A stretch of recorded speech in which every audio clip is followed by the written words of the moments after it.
Some stories are whispered under campfire smoke, others are buried deep in the woods, waiting to be found. Tonight you'll hear one of them. A tale from the forest where silence is louder than words, and shadows sometimes move on their own. Let's begin. The forest was quiet that night, too quiet. I was alone, setting up camp in a remote patch of woodland known as Pine Hollow. I'd hiked nearly 6 hours to get there, no cell signal, no people, just the sound of wind threading through the trees. I'd done trips like this before. I wanted solitude, something primal.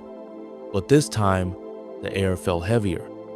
I shrugged it off, set up my tent, built a fire, boiled water for noodles, normal things, familiar routines. But the stillness around me wasn't normal. It was as if the forest was holding its breath. Around midnight, the fire began to die. I tossed another log in and noticed something strange, a flicker of movement between the trees. At first, I thought it was a trick of the shadows. But then, I saw it again. A faint orange glow, not like a flashlight, more like a lantern. It moved, slowly, side to side, like someone carrying it and walking. But who the hell would be out here at this hour, this deep in the woods? I turned off my headlamp, sat perfectly still. The glow moved closer, weaving between the trunks. No footsteps, no sounds, just that orange light. Then it stopped, maybe 30 meters away. My gut told me not to move, but my curiosity, it had other plans. I grabbed my flashlight and shined it toward the light. There was nothing there, just trees. But the glow was still visible, just not in the beam. It was like the forest itself was hiding it. I zipped my jacket and stepped toward it. Slowly, quietly. 10 meters. 15. Then I saw him. A man. Standing perfectly still. Dressed in dark clothes. Face hidden beneath a wide-brimmed hat. In one hand, he held a lantern. In the other, something long. He wasn't moving, just watching. I stopped, whispered, "Hey, you okay?" He didn't respond. I felt the weight of silence crush down on me. The man turned slightly, not toward me just enough for the light to catch part of his face, but there was nothing.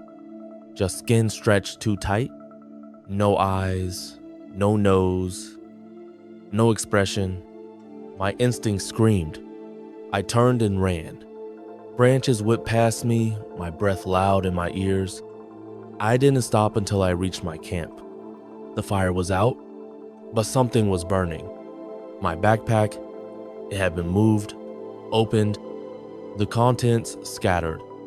I scanned the area with my light. No sign of the man, no lantern. I grabbed my gear, heart racing. Thought about packing up, but my legs wouldn't stop shaking. So I waited in the tent, clutching a knife, staring at the zipper door.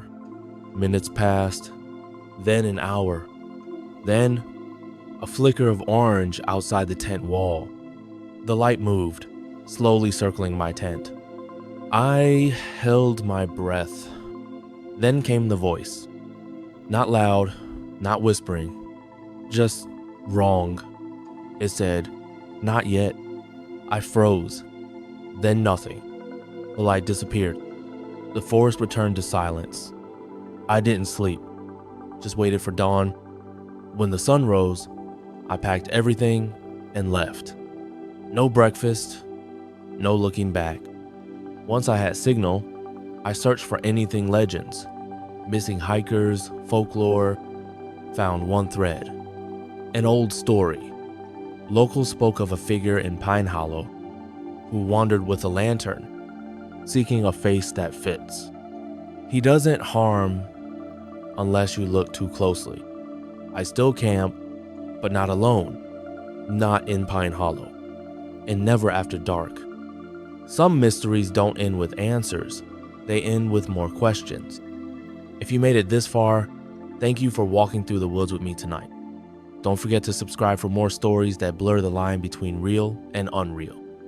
Until next time, stay curious and sleep with one eye open.